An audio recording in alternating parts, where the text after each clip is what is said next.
नमस्कार, मी मनाली. न्यूज 18 लोकमतमध्ये आपलं स्वागत. दुपारचे 12 वाजलेले आहेत. आत्ताच्या या सगळ्या महत्त्वाच्या बातम्या आपण या बुलेटिनमध्ये पाहणार आहोत. मात्र बुलेटिनची सुरुवात एका महत्त्वाच्या बातमीनं करतोय, कारण युक्रेनची भारतीयांसाठी एक अर्जंट तातडीची ॲडव्हायझरी, त्यांची एक माहिती पत्रिका जी आहे ती आलेली आहे. ती म्हणजे बुडोमिर सीमेकडील चेकपॉईंटवरून पोलंडमध्ये जा असं भारतीयांना सांगण्यात आलंय. पश्चिम युक्रेनमधील सगळ्या भारतीयांना आवाहन करण्यात आलेलं आहे. युक्रेनमधील भारतीयांनी हंगेरी, रोमानियाकडे जावं. भारतीयांनी शहनी मेळ्याका सीमेकडून जाणं टाळावं अशी एक ॲडव्हायझरी ज्याला म्हटलं जातं ती भारतीयांसाठी युक्रेननं दिलेली आहे. माहिती पत्रिका युक्रेनकडनं आलेली आहे. युक्रेनमधील भारतीयांना एक महत्त्वाची माहिती, ते म्हणजे रोमानियाकडे जावं असं सांगण्यात आलेलं आहे. तर पोलंडमधील 2 हॉटेलमध्ये भारतीयांनी थेट जावं. भारतीयांसाठी ऑपरेशन गंगा अंतर्गत व्यवस्था करण्यात आलेली आहे. विमानांमधून प्रवास, खाण्याची, राहण्याची सोय आहे. ज्यांच्याकडे हॉटेलपर्यंत पोहोचण्यासाठी पैसे नसतील त्यांचा प्रवास खर्च भारतीय दूतावास करणार असल्याची माहिती मिळतेय. सविस्तर अपडेट जाणून घेणार आहोत. आमचे प्रतिनिधी प्रशांत लीला रामदास आपल्यासोबत आहेत. थेट आपण प्रशांतकडे जाऊया. प्रशांत, भारतीयांसाठी एक तात्काळ अर्जंट ॲडव्हायझरी जी युक्रेननं जारी केलेली आहे, काय सविस्तर अपडेट्स? मनाली, भारतीय दूतावासाच्या वतीने एक अतिशय महत्त्वाची advisory, urgent advisory for Indian nationals and in Ukraine, म्हणजे युक्रेनमध्ये असलेल्या भारतीयांसाठी एक आपत्कालीन मार्गदर्शक सूचना जारी करण्यात आली आहे. ज्याला अलर्ट असं म्हणता येईल, अर्जंट ज्याची आहे. आणि ही ॲडवायझरी आहे त्यामध्ये स्पष्ट केलेलं आहे की लिव्हिव आणि थर्मोपिल हे जे 2 शहर आहेत, या 2 शहरामध्ये जे वेस्टर्न युक्रेनला आहे, म्हणजे पश्चिमी युक्रेन भागामध्ये असलेले 2 शहर आहे, यांनी बुडोमिर बॉर्डरकडे जाण्यासंदर्भात जी सूचना होती त्या संदर्भात त्यांनी सूचना केली आहे की आता तिथे मोठी गर्दी निर्माण झालेली आहे. तिथे शेनी मर्डिया बॉर्डर जे आहे तिथे मोठ्या स्तरांनी कंजेशन आहे. आताच आम्ही काही विद्यार्थ्यांसोबत चर्चा केली, जेव्हा दिल्लीत ते विद्यार्थी ते त्याच सीमेवर पोहोचलेले आहे. साधारणतः 25,000 ते 26,000 युक्रेनवासी, ज्यामध्ये भारतीय देखील आहेत, त्यांचा त्या बॉर्डरवरती आहे. त्यामुळे भारत सरकारने या प्रकारची ॲडवायझरी जारी केल्याची माहिती पुढे आलेली आहे. सोबत त्यांनी हे म्हटलं आहे की ज्या विद्यार्थ्यांकडे किंवा ज्या भारतीयांकडे आर्थिक चणचण असेल त्यांनी पोलंडमध्ये जाऊन थेट 2 हॉटेल जे आहेत त्या हॉटेलमध्ये जाऊन आपले चेकिंग करू शकतात. त्या हॉटेलची नावं देखील ॲडवायझरीमध्ये जारी करण्यात आलेली आहे. सोबतच त्यांनी या ॲडवायझरीवर स्पष्ट करण्यात आलेलं आहे आता हे जे विद्यार्थी आहेत, खास करून जे लिव्हिंग आणि थर्मोपिल हे जे 2 शहर आहेत, इथले जे विद्यार्थी आहेत किंवा भारतीय नागरिक आहेत, त्यांनी हंगेरी आणि रोमानियाच्या बॉर्डरकडे जावं. रोमानियामध्ये भारताने चांगली व्यवस्था केलेली आहे, तिथे कुठल्याही प्रकारची अडचण नाही आहे असं देखील गेल्या काही दिवसांतून कळत आहे. हंगेरीमध्ये देखील अडचण नाही, फक्त पोलंड सीमेवरती ज्या अडचणी होत्या त्या देखील दूर करण्याचा प्रयत्न आता केला जात आहे. त्यासाठीच केंद्रीय मंत्र्याची म्हणजे विशेष दूत म्हणून 4 मंत्री हे वेगवेगळ्या देशात पोहोचलेले आहे. रोमानिया, हंगेरी, सेल्वॉन आणि सोबतच जर बघितलं आपण तर पोलंडमध्ये, अशा 4 देशांमध्ये हे 4 दूत पोहोचलेले आहे. भारत सरकारचे 4 दूत आहे, त्यांना सर्व अधिकार देण्यात आलेले आहे भारतीय विद्यार्थ्यांसोबत, भारतीय नागरिकांसोबत, आणि त्यांना कुठल्याही परिस्थितीने भारतात म्हणजे मायदेशी परत आणण्याकरता सर्व ते उपाय करण्यात येत आहे. आणि त्याचमुळे ही ॲडवायझरी जारी करण्यात आल्याची माहिती पुढे आलेली आहे. म्हणाली अगदी बरोबर. त्यामुळे प्रशांत, नक्कीच जे भारतीय युक्रेनमध्ये अडकलेले आहेत आणि ज्यांना भारतात येणं आता अतिशय आणखी खडतर होत चाललेलं आहे, त्यांच्यासाठी ही महत्त्वाची माहिती म्हणावी लागेल. 2 हॉटेलचा उल्लेख केलेला आहे, ज्याची नावं जी आहेत हॉटेलची ही युक्रेनमधल्या नावानुसार आहे. तर ती नावं आम्ही तुम्हाला आमच्या TV स्क्रीनवर दाखवतोय. या 2ही हॉटेलमध्ये या भारतीयांनी जायचं आहे ज्यांना हा खडतर प्रवास आहे किंवा या प्रवासाचा खर्च पेलणं शक्य नाहीये, त्यांचा खर्च देखील भारतीय दूतावास देणार असल्याचं या ॲडव्हायझरीमध्ये म्हटलेलं आहे. साधारण हे जी अंतर आहेत प्रशांत, युक्रेनपासनं किंवा राजधानीपासनं किती अंतरावर आहे? कारण अनेक जण वेगवेगळ्या भागात अडकलेले आहेत आणि तिथून त्यांना या ठिकाणापर्यंत पोहोचणं सुद्धा खडतर आहे. मनाली, जर बघितलं युक्रेनमध्ये जवळपास 256 शहर आहेत. त्या शहरांमध्ये 2 प्रमुख शहरं आहे, किवी जी युक्रेनची राजधानी आहे, दुसरी खार्किव्ह जिथे साधारणतः मोठ्या संख्येने 5,000 विद्यार्थी तिथे शिक्षण घेतात. आणि याशिवायही इथे लेवी शहर ज्याचा उल्लेख आपण या ॲडव्हायजरीत करण्यात आला ते आहे. त्यानंतर थर्मोपिल आहे, चेर्नोबिल आहे, त्यानंतर चेर्नोबिल आहे. याशिवाय असे 256 शहर आहेत आणि या 256 मध्ये विविध शासकीय वैद्यकीय महाविद्यालयात असो की शासकीय अभियांत्रिकी महाविद्यालयामध्ये जे तिथे त्यात युक्रेन सरकारचे आहे त्या याच्यामध्ये भारतीय विद्यार्थी आपलं शिक्षण घेतात का भारतीय नागरिक तिथे विविध याच्या ठिकाणी काम करतात विविध स्थानांवरती.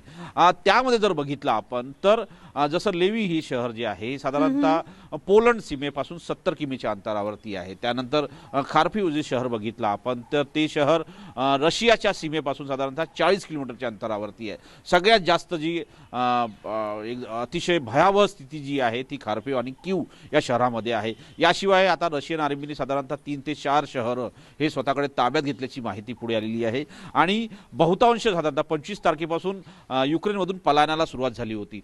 साधारणतः त्यापूर्वी परिस्थिती जी आहे ती हाताबाहेर गेली नव्हती, पण आता गेल्या 3 ते 4 दिवसामध्ये ही साधारणतः परिस्थिती जी आहे ती हाताबाहेर गेलेली आहे. त्यामुळे सीमा भागांमध्ये रांगा लागलेल्या आहेत आणि अनेक विद्यार्थ्यांना 35-40 किलोमीटर पायदळ चालावं लागत आहे.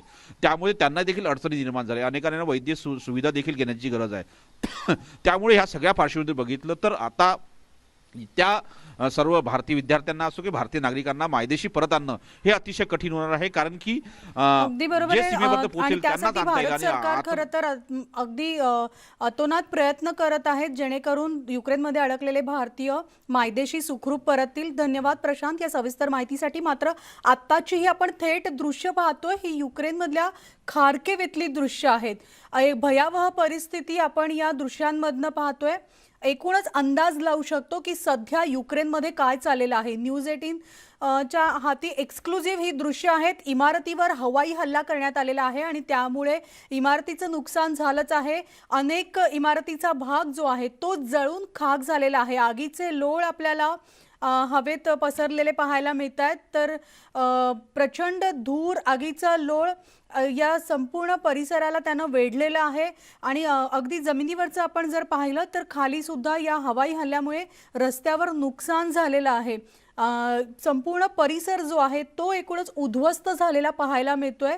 तर या हल्ल्याची आपण भीषणता किती आहे ती आपण एक या दृश्याद्वारे याचा अंदाज आपण बांधू शकतोय.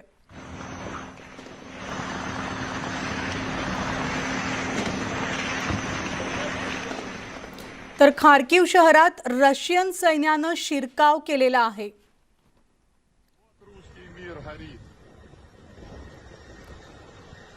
रणगाडा आपल्याला पेटलेला पाहायला मिळतोय.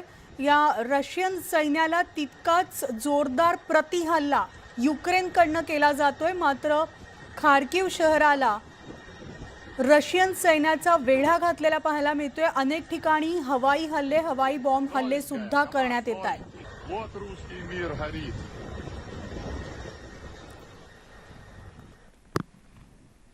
तर युक्रेनमध्ये अडकलेल्या भारतीय विद्यार्थ्यांच्या सुटकेची मोहीम सरकारनं युद्ध पातळीवर हाती घेतली आहे. हवाई दलाच्या विशेष विमानानं हे विद्यार्थी भारतात परततायत आणि या विद्यार्थ्यांचं स्वागत केंद्रीय मंत्र्यांकडून केलं जात आहे. दिल्ली विमानतळावर केंद्रीय मंत्री जितेंद्र सिंग आणि स्मृती इराणी यांनी या विद्यार्थ्यांचं स्वागत केलं. स्मृती इराणींनी या विद्यार्थ्यांशी संवाद साधलाय.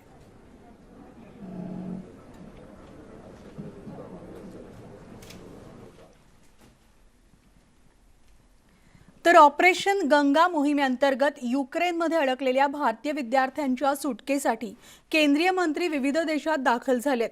केंद्रीय नागरी उड्डाण मंत्री ज्योतिरादित्य सिंधिया हे रोमानिया इथं गेलेले असून रोमानियाच्या बुखारेस्ट विमानतळावर सिंधिया यांनी विद्यार्थ्यांशी संवाद साधला. तिथं हजर असलेल्या मराठी विद्यार्थिनीशी देखील ते बोलत होते. तर युद्धाच्या झळा सहन करणाऱ्या युक्रेनला भारताकडून मोठी मदत दिली जातीये. वैद्यकीय आणि अनेक जीवनावश्यक वस्तू भारतानं मालवाहू विमानांद्वारे युक्रेनला पाठवलेल्या आहेत.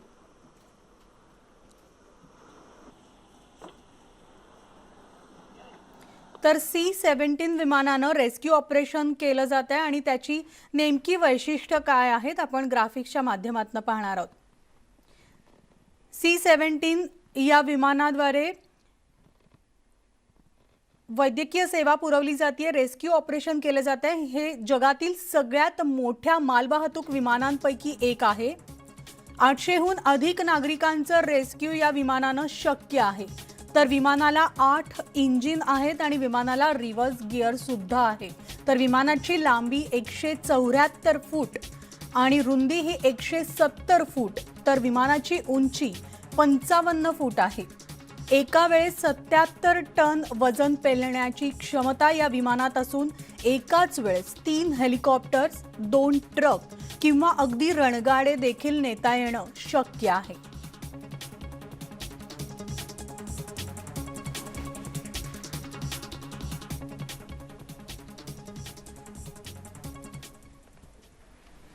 तर युक्रेन रशिया युद्धाची ही संपूर्ण माहिती अपडेट्स आम्ही तुमच्यापर्यंत पोहोचवतो। युक्रेनच्या विविध शहरांवर हल्ले हे सुरूच आहेत। युक्रेनच्या खेर्सॉन शहरावर रशियानं ताबा मिळवल्याचा दावा केला जातोय। रशियाच्या हल्ल्यात खेर्सॉन शहर उद्ध्वस्त झालंय, तर रशियन शहर युक्रेनच्या खार्किव्ह शहरात शिरल्याची माहिती मिळतीये। खार्किव्ह शहरही रशिया लवकरच ताब्यात घेणार असल्याचं बोललं जातंय। कीव शहरात रशिया आणि युक्रेन सैन्यात अद्याप युद्ध सुरूच आहे।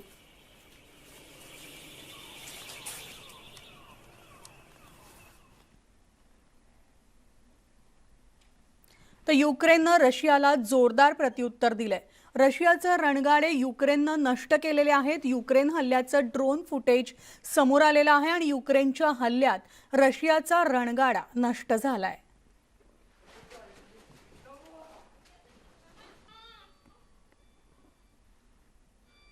रशियाच्या हल्ल्यात युक्रेनमध्ये हाहाकार उडाला। युक्रेनच्या अनेक शहराचं मोठं नुकसान झालेलं आहे। रशियाच्या हल्ल्यात युक्रेनचे अनेक नागरिक ठार झालेत, तर काही नागरिक जखमी देखील झालेत। जखमी नागरिकांवर हॉस्पिटलमध्ये उपचार सुरू असून युक्रेनच्या हल्ल्यात मरिपोल भागामधील अनेक नागरिक जखमी झाले, त्यांच्यावर हॉस्पिटलमध्ये उपचार सुरू आहेत।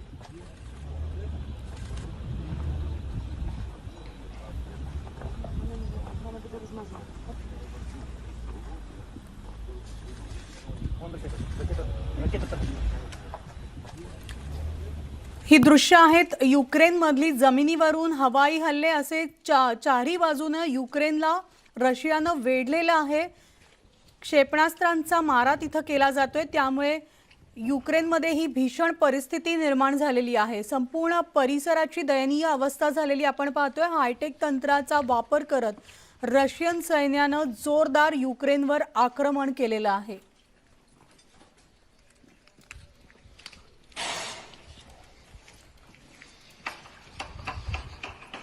Ой!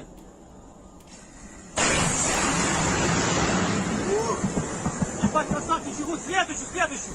Саша, давай! Ой! तर युक्रेनवर जोरदार हल्ला केलेला आहे। या मिसाईलचा आवाज ऐकूनच आपण तिथल्या परिस्थितीचा अंदाज बांधू शकतोय। रशियाची युद्धातील जी शस्त्र आहेत, ग्राफिक्सच्या माध्यमातून आपण पाहूयात कोणकोणती शस्त्र वापरली आहेत।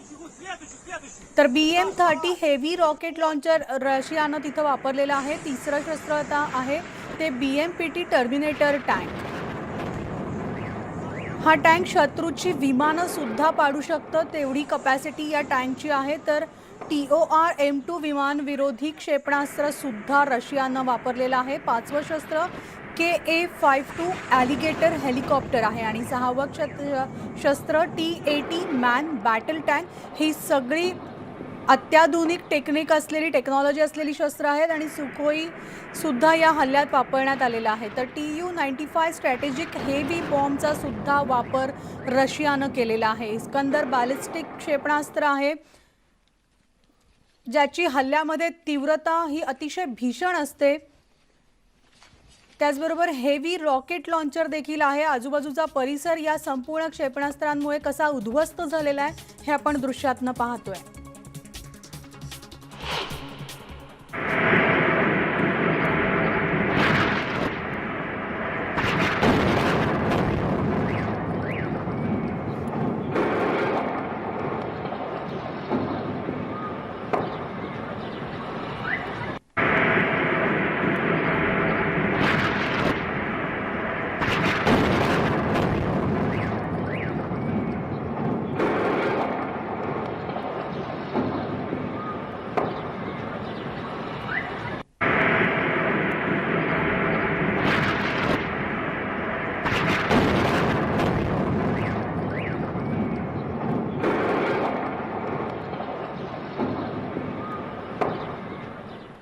तर या हल्ल्याचे अपडेट्स न्यूज 18 लोकमतवर आम्ही तुम्हाला देत राहणारच आहोत. मात्र आत्ता वेळ झाली एका छोट्याशा ब्रेकची.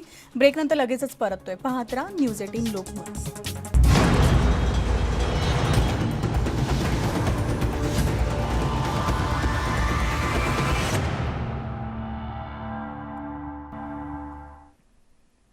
आणि आता आणखी काही महत्त्वाची दृश्य न्यूज 18 लोकमतच्या हाती लागली आहेत युक्रेन रशिया युद्धासंदर्भातील. कारण युक्रेननं रशियाला जोरदार प्रत्युत्तर दिलेलं आहे. रशियाचा रणगाडा युक्रेननं नष्ट केलेला आहे. युक्रेनने या हल्ल्याचं ड्रोन फुटेज समोर आणलंय. आपण दृश्यांमध्ये पाहतोय रशियाचे रणगाडे जे आहेत ते आपल्याला युक्रेनच्या रस्त्यावरनं जाताना दिसत आहेत आणि हा रणगाडा युक्रेननं नष्ट केल्याचं ड्रोन फुटेज समोर आणलेलं आहे. या हल्ल्याचं ड्रोन फुटेज हे आपल्या समोर आलंय. युक्रेनच्या हल्ल्यात रशियाचा रणगाडा नष्ट झालेला आहे. तर बॉम्बच्या सहाय्यानं हा रणगाडा नष्ट केल्याचं आपल्याला पाहतंय. युक्रेन तितकंच जोरदार खरं तर आक्रमण रशियाला सुरू आहे. रशियाचं सैन्य आपल्या रणगाड्या आणि शस्त्रांसह युक्रेनमध्ये शिरकाव करत आहे. युक्रेनला घेरण्याच्या प्रयत्नात असताना युक्रेननं रशियाचा रणगाडा नष्ट केल्याचं ड्रोन फुटेज समोर आणलेलं आहे.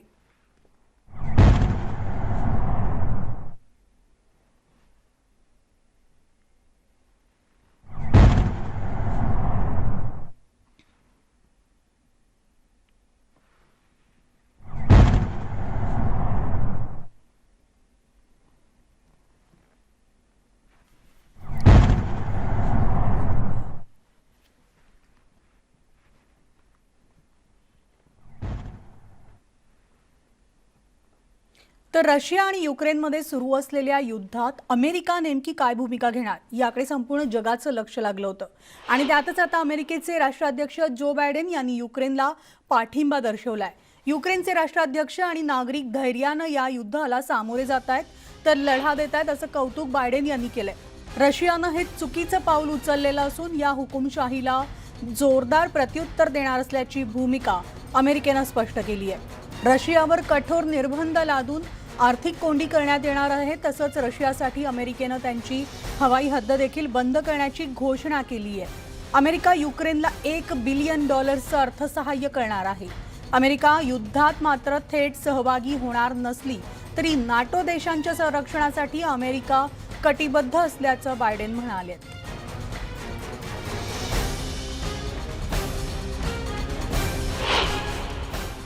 Putin's latest attack on Ukraine was premeditated and totally unprovoked.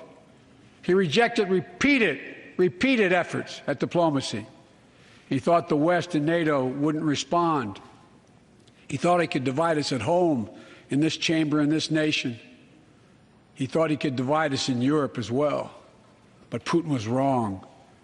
We are ready. We are united, and that's what we did. We stayed united. We prepared extensively and carefully.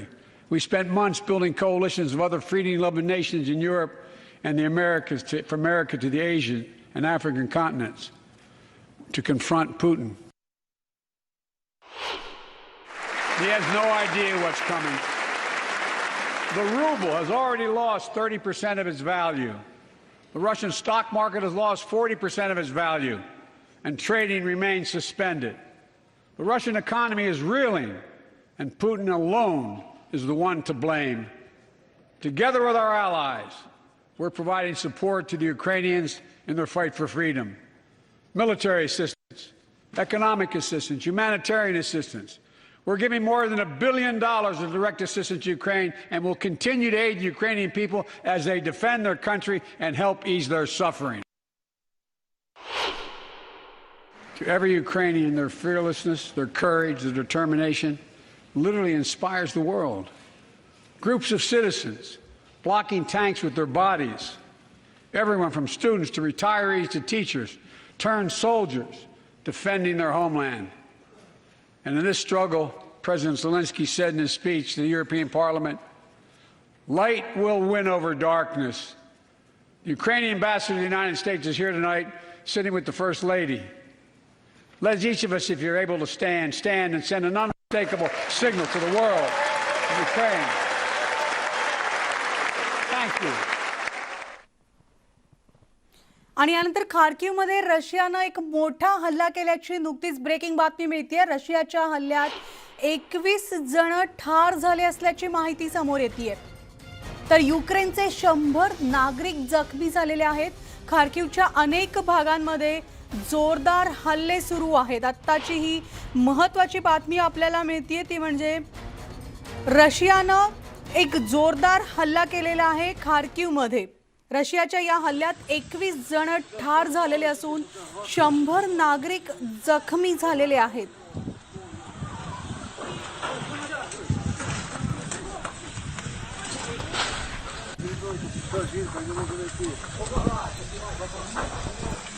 तर या हल्ल्याची ताजी दृश्य आपण पाहतोय. रशियाचा युक्रेनवर आता मोठा हल्ला झालेला आहे. या हल्ल्याची भीषणता तीव्रता आपण पाहतोय. संपूर्ण परिसर जवळपास नष्ट झालेला आहे. तर या हल्ल्यात 21 जण जागीच ठार झाले असल्याची माहिती समोर येते आणि 100 युक्रेनचे नागरिक जखमी देखील झालेले आहेत. खार्किवच्या अनेक भागांमध्ये जोरदार हल्ले सुरू आहेत.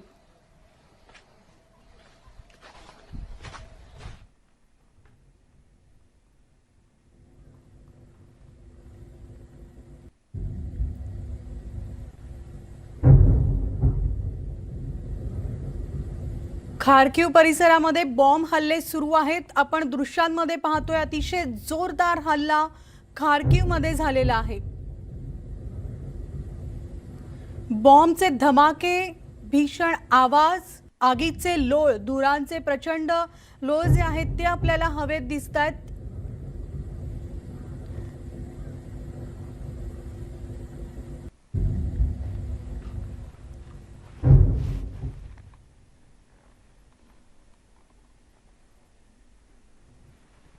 आणि यानंतर बातमी आहे युक्रेनच्या दाव्याची. कारण युक्रेन सैनिकांनी रशियाचे 5300हून अधिक सैनिक मारल्याचा दावा युक्रेनच्या संरक्षण मंत्रालयानं केलाय.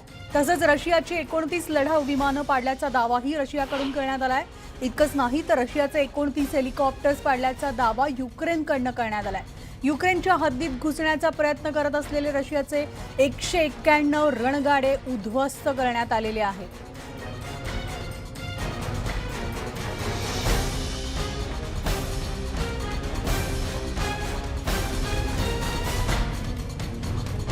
तर युक्रेननं जो दावा केलेला आहे त्यानुसार रशियाची 29 विमानं आणि 29 हेलिकॉप्टर्स नष्ट केले असल्याचं म्हटलेलं आहे. युक्रेन रशिया युद्धाचा आजचा 7वा दिवस आहे. अजूनही हे युद्ध शमण्याचं नाव नाहीये. हल्ले, आक्रमण हे दिवसेंदिवस अधिक तीव्रतेने होत चाललेलं आहे, अधिक वाढत चाललेलं आहे. आत्ताच काही वेळापूर्वी जी माहिती समोर आली ती म्हणजे खार्किवमध्ये रशियाचे जोरदार हल्ले सुरू आहेत. या हल्ल्यात 21 जण ठार झाल्याची माहिती सुद्धा समोर येते. तर युक्रेनचे 100 नागरिक जखमी सुद्धा झालेले आहेत. त्याचबरोबर युक्रेननं दावा केलेला आहे की आम्ही रशियाचं मोठं नुकसान केलेलं आहे. 29 हेलिकॉप्टर्स आणि 29 विमानं नष्ट केलेली आहेत. 191 टँकर नष्ट केलेले आहेत. त्याचबरोबर रशियाचे 5300 सैनिक मारले असल्याचा दावा युक्रेननं केलाय.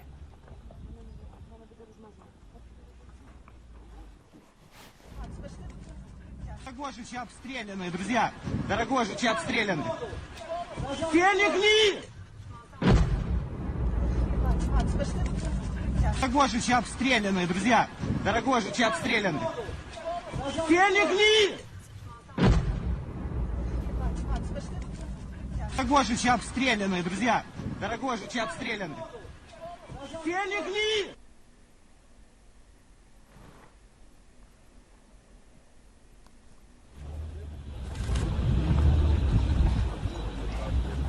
तर युक्रेनमध्ये अडकलेल्या भारतीय विद्यार्थ्यांच्या सुटकेची मोहीम सरकारनं आता युद्ध पातळीवर हाती घेतली आहे.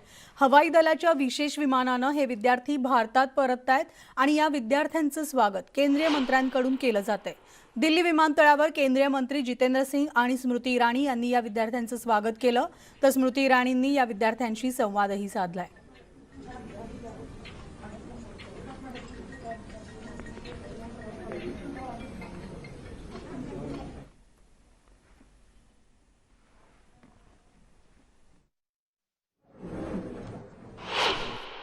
बहुत अच्छा फील हो रहा है। काफ़ी हम लोग 25th को निकले थे और हम अभी पहुँचे, सो काफ़ी अच्छा फील हो रहा है। जो आप लोगों ने वहाँ पर जिन हालात का सामना किया, हाँ, बट हम लोग जो है आई थिंक काफ़ी लकी है कि हम लोग जल्दी आ गए।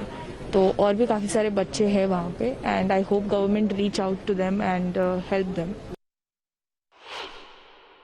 They had evacuated from us from such a critical case where we can't expect any other government. Like I am feeling very proud about them. Like we were stuck in such critical conditions that we can explain you in words. Now we are feeling so happy. I can't express these in words. किसी country ने अभी तक ये step नहीं लिया है evacuation का। बस अभी गवर्नमेंट से रिक्वेस्ट है कि जो हमारे सुमी और खार्किव में बच्चे फंसे हैं उनको पहले निकालें सर। आणि या सगळ्या घडामोडीनंतर बुलेटिनमध्ये एक छोटासा ब्रेक घेऊन लगेचच परततोय। पाहत राहा न्यूज 18 लोकमत।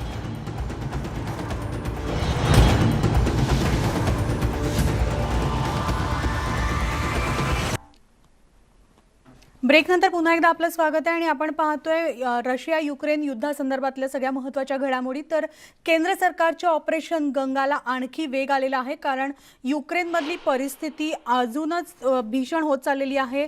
रशियाचे हल्ले आक्रमक होत चाललेत, त्यामुळे आता ऑपरेशन गंगाला आणखी वेग आलेला आहे। अडकलेले भारतीय विद्यार्थ्यांना युक्रेनच्या शेजारील देशांमध्ये जाण्यास सांगण्यात आलेलं आहे। युक्रेनमध्ये अडकलेले भारतीय हे आता मायदेशी परतत आहेत। भारत येत्या 2 ते 3 दिवसात 26 चार्टर चालवणार आहेत। बुखारेस्ट आणि बुडापेस्टमधून उड्डाण केलं जाणार आहे, तर पोलंड स्लोवाकियासाठी देखील काही उड्डाण आहेत। भारताचं C-17 ग्लोबमास्टर रोमानियाकडे रवाना झालेला आहे। परराष्ट्र सचिव हर्षवर्धन श्रुंगला यांनी ही माहिती दिली। अतिशय महत्त्वाची बातमी आहे। अधिकाधिक भारतीयांना लवकरात लवकर मायदेशी आणण्यासाठी 26 चार्टर हे भारतातून युक्रेनच्या दिशेने रवाना होणार आहेत। तर युक्रेनच्या जवळपासच्या भागांमध्ये जवळपासच्या देशांमध्ये उड्डाण केलं जाणार आहे, जेणेकरून जास्तीत जास्त भारतीयांना लवकरात लवकर सुखरूप मायदेशी आणता येईल। भारतीय विद्यार्थ्यांसाठी काही नियमावली, काही सूचना देखील जारी करण्यात आलेल्या आहेत। सविस्तर माहिती घेऊयात। आमचे प्रतिनिधी प्रशांत लीला रामदास आपल्यासोबत आहेत। प्रशांत, एकूणच आता युक्रेनमधली भीतीजन्य परिस्थिती पाहता ऑपरेशन गंगाला आणखी वेग आलाय। येत्या 2 ते 3 दिवसात 26 चार्टर चालवले जाणार असल्याचं कळतंय। बरोबर आहे। ज्या पद्धतीनं माहिती मिळते, केंद्रीय परराष्ट्र सचिव जे आहे हर्षवर्धन श्रुंगला यांनी ही माहिती दिली आहे। केंद्र सरकार आगामी काही दिवसात ऑपरेशन गंगा अतिशय वेगवान पद्धतीने चालवणार आहे। त्यामध्ये केंद्र सरकारच्या ऑपरेशन गंगाला आणखी वेग असणार आहे। जे भारतीय नागरिक युक्रेनमध्ये अडकून पडलेले आहेत त्यांना आजूबाजूच्या देशांमधून भारत मायदेशी परत आणण्यासाठी ही मोहीम राबवली जाते। त्यामध्ये हंगेरी आहे, पोलंड आहे, रोमानिया आहे, स्लोवाकिया आहे, असे जे 4 देश आहे, या 4 देशातून हा प्रयत्न केला जातोय।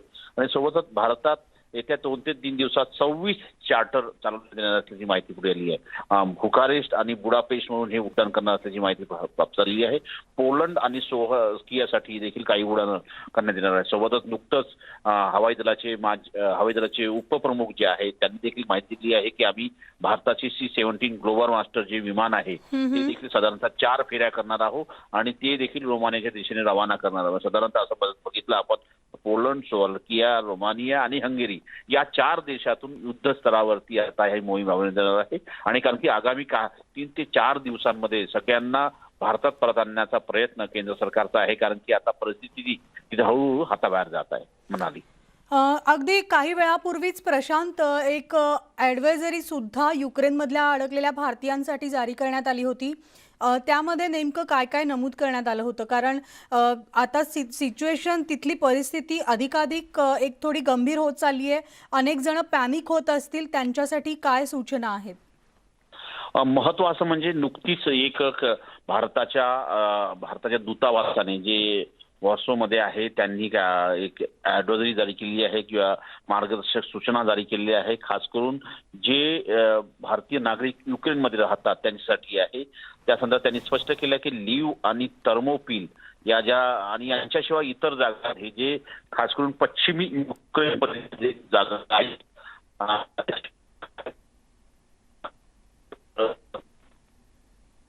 चेकपॉइंट सोबतच पर्यायी म्हणजे व्यवस्था देखील करण्यात आलेली आहे की त्यांनी साऊथवरून ट्रान्झिट करण्याकरता साऊथ युक्रेनमधून ट्रान्झिट करण्याकरता हंगेरी आणि रोमानियाकडे देखील जाऊ शकतात. कारण की ही जी पोलंडची सीमा आहे तिथे मोठ्या संख्येनं नागरिक एकत्र आले, जसं 26 ते 27,000 लोक एकत्र आहेत. त्या सगळ्यांना युक्रेन सीमेतून पोलंड सीमेमध्ये घेताना बसला आहे. त्यामुळे सोबत त्यांनी हे स्पष्ट केलं आहे की त्यांनी शेनी मेटक्या बॉर्डर असंही सांगितलेलं आहे. शेनी बॉर्डरवरती शक्यतो जाऊ नये असंही या संपूर्ण ऍडव्हायझरीमध्ये स्पष्ट करण्यात आले. सोबतच त्यांनी हे स्पष्ट केलं आहे की भारताचे जे भारतीय दूतावासाचे अधिकारी जे आहेत ते पोलंड, मेडक्या आणि बुडोमिस बॉर्डरवरती तैनात करण्यात आलेले आहेत. जे सगळ्या त्यांना त्या भारतात कसं सिस्टम झालेला आहे. सोबतच त्यांनी हे स्पष्ट केलं आहे की पोलंड बॉर्डरवरती जे असलेले भारतीय नागरिक आहेत त्यांनी डायरेक्ट हॉटेलमध्ये जाऊन देखील त्यामुळे त्यांनी सांगितलं पेडस्की आणि आगामी 48 तासात जाऊन ते त्या दोन राहू शकतात. त्यांना अन्नाची, वैद्यकीय सुविधांची, सोबत प्रवासाच्या संदर्भातल्या ज्या अडचणी आहेत. अगदी बरोबर आहे प्रशांत. प्रेझेन्स्की आणि त्याचबरोबर पॉर्टवेल्स या 2 हॉटेलमध्ये भारतीयांनी जाण्यासाठी त्यांना भारतीय दूतावासाकडून सांगण्यात आलेलं आहे. ज्यांच्याकडे पैसे नसतील हॉटेलपर्यंत पोहोचण्यासाठी त्यांचा प्रवास खर्च भारतीय दूतावास देणार असल्याचं देखील म्हटलेलं आहे. प्रशांत, धन्यवाद या सगळ्या अपडेट्सबद्दल. तुमच्याकडनं वारंवार अपडेट्स आपण घेत राहणारच आहोत. तर आत्ताची आपण सध्याची परिस्थिती जर पाहतोय तर युक्रेनमध्ये आणखी भीतीदायक वातावरण निर्माण झालेलं आहे. तर आम्हाला कोणी तोडू शकत नाही असा निर्धार व्यक्त केला युक्रेनचे राष्ट्राध्यक्ष झेलेन्स्कींनी. रशियासोबत झुकणार नसल्याचा निर्धार त्यांनी व्यक्त केलाय. युरोपियन युनियन समोर ते बोलत होते आणि यावेळेस त्यांनी बोलताना म्हटलं की रशियावर त्यांनी जोरदार टीका सुद्धा केली आहे.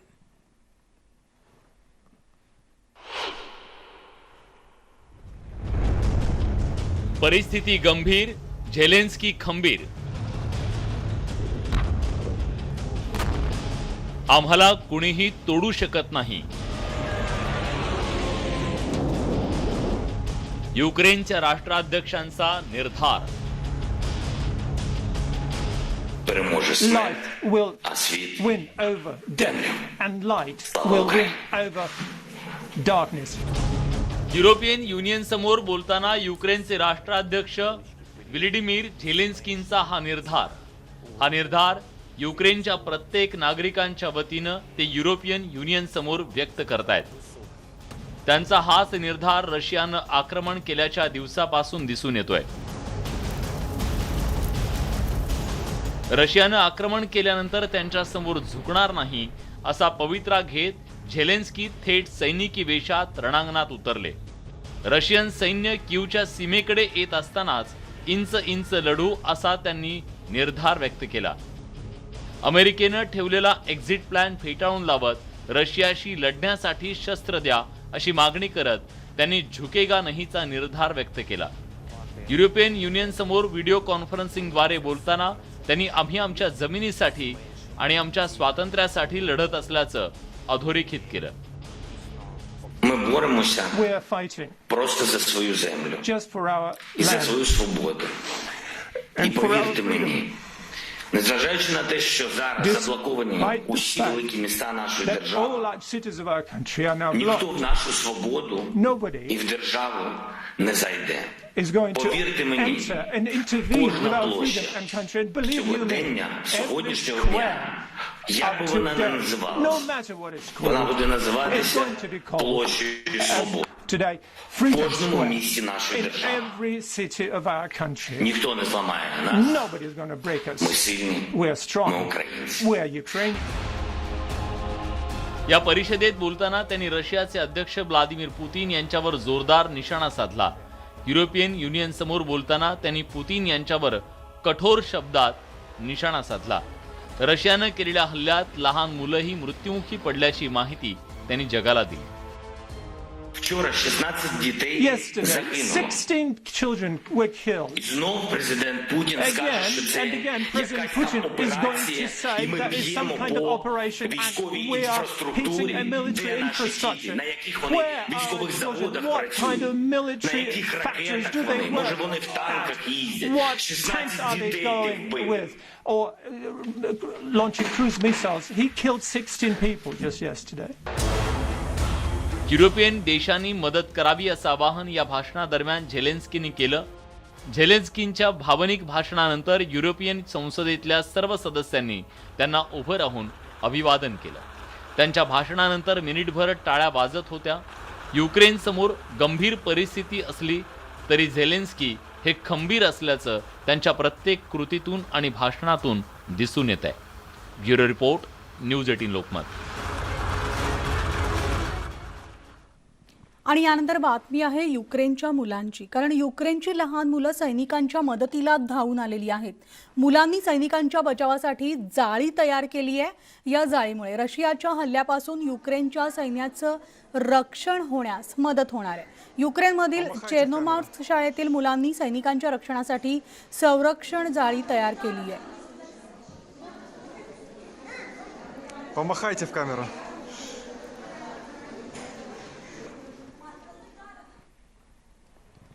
आणि यानंतर आता एक बातमी पाहणार आहोत. अतिशय महत्त्वाची बातमी, ती म्हणजे स्थायी समिती अध्यक्ष यशवंत जाधव धाड प्रकरणी आता कारवाई झालेली पाहायला मिळते. ती म्हणजे मनपा आयुक्तांनी आक्षेप घेतलेला आहे. मनपा आयुक्तांनी हा धसका घेतलेला असून अर्थसंकल्पातील फेरफार गोठवण्यात आलेला आहे. 650 कोटींची तरतूद करण्यात आलेली होती, मात्र ही 650 कोटींची तरतूद पालिका आयुक्तांनी गोठवलेली आहे. वॉर्डसाठी हे पैसे दिले जातात. 650 कोटी हे प्रत्येक विभागासाठी वाटून देण्यात येतात.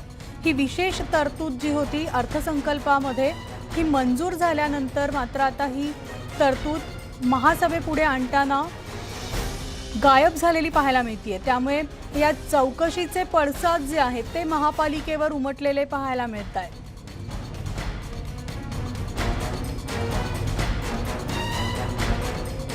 सविस्तर माहिती जाणून घेऊयात. आमचे प्रतिनिधी प्रणाली कापसे आपल्यासोबत आहे. प्रणाली, काही दिवसांपूर्वी स्थायी समिती अध्यक्ष यशवंत जाधव यांची जी चौकशी झाली होती, या चौकशीचे पडसाद आता पालिकेत उमटत आहेत का? अगदी तसंच म्हणावं लागेल.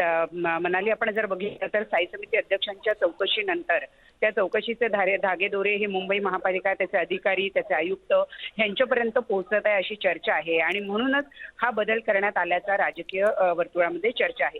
दरवर्षी अर्थसंकल्प स्थायी समितीमध्ये मंजूर झाला की त्यानंतर वेगवेगळ्या हेडखाली नगरसेवकांना काही तरतूद केल्या जातात वेगवेगळ्या मुद्द्यांवर.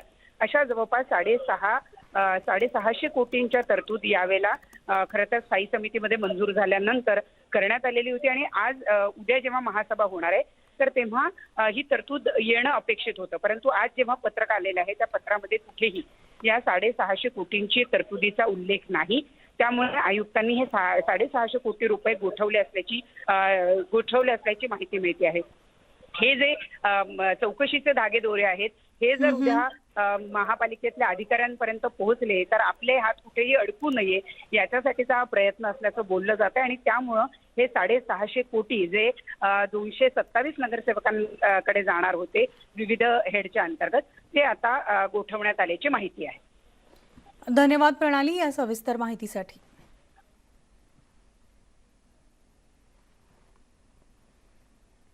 तर किरीट सोमय्या विरुद्ध संजय राऊत हे युद्ध अजून सुरूच आहे. यांच्यातील वाकयुद्ध काही केल्या संपण्याचं नाव घेत नाहीये. आता पुन्हा एकदा संजय राऊतांनी किरीट सोमय्या यांच्यावर निशाणा साधलाय.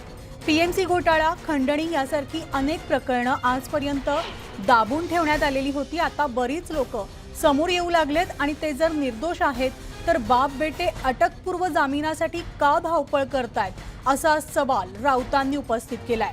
बाप बेट्यांच्या धावपळीमुळे सगळं स्पष्ट होतंय. मी जे 3.5 म्हणालो ते तुम्ही मोजत राहा असा खोचक टोला सुद्धा त्यांनी लगावलाय. तर आर्यन खान प्रकरणावरही त्यांनी भाष्य केलंय. आर्यनकडे ड्रग्ज सापडलं नाही हे चुकीचं असून सत्य बाहेर आल्यामुळे आता दिशाभूल केली जाते असं राऊत म्हणाले.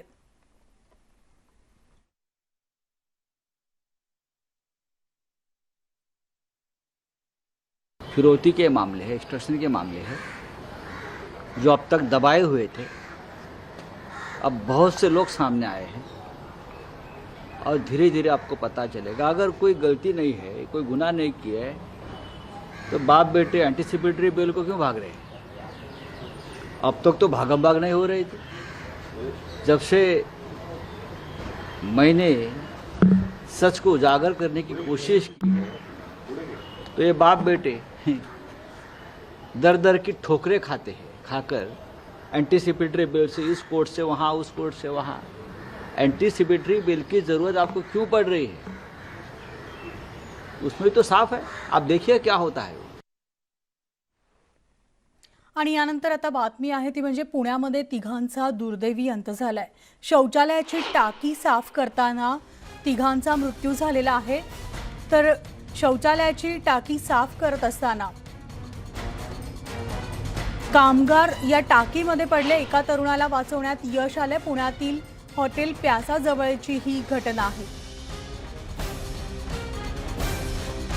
शौचालयाची टाकी साफ करत असताना 3 कामगारांचा दुर्दैवी मृत्यू झालेला आहे। आपण पुण्यातली ही घटना पाहतोय। आमचे प्रतिनिधी चंद्रकांत फुंदे आपल्या सोबत आहेत।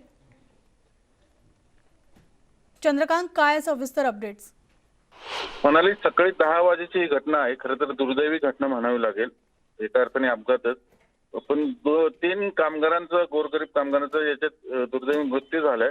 एकाला वाचवण्यात यश आलंय, पण याची आता चौकशी होईल, नेमकं काय झालं, कोणाचं चुकलं ते सगळं होईलच, पण तिघांचा जीव गेलाय हेच दुर्दैवी वास्तव आहे सगळ्या घटनेत। या संदर्भात पालिकेकडनं काही माहिती मिळतीये का? पालिकेकडनं काही माहिती समोर आली आहे का की नेमकं ही दुर्घटना घडलेली आहे? 3ही कामगार या ठिकाणी जर टाकी साफ करत होते तर तिथे कोणती सुरक्षा यंत्रणा किंवा इतर कोणत्या गोष्टी, नेमकं कारण काय होतं? ही बहुतेक खाजगी टाकी होती। मी आपल्याला माहिती, सगळे जे सोसायटीवाले असतील किंवा कुठले हॉटेलवाले, ते आपापल्या प्रायव्हेट कामगारांकडनं, खाजगी कामगारांकडनं या टाक्या साफ करून घेतात वेळोवेळी। त्यातला हा प्रकार आहे आणि याच्यात तसा आता पालिका चौकशी करेल की इथे सेफ्टी मेजर्स घेतले होते की नव्हते सगळं काम करताना। हे सगळ्या गोष्टी तपासल्या जातील। अग्निशमन दल याची सगळी चौकशी करेल, पोलीस त्या संबंधीचा गुन्हा दाखल करतील आणि मग ही सगळी पुढची सगळी चौकशी होईल म्हणाले। चंद्रकांत, धन्यवाद या सविस्तर माहितीसाठी।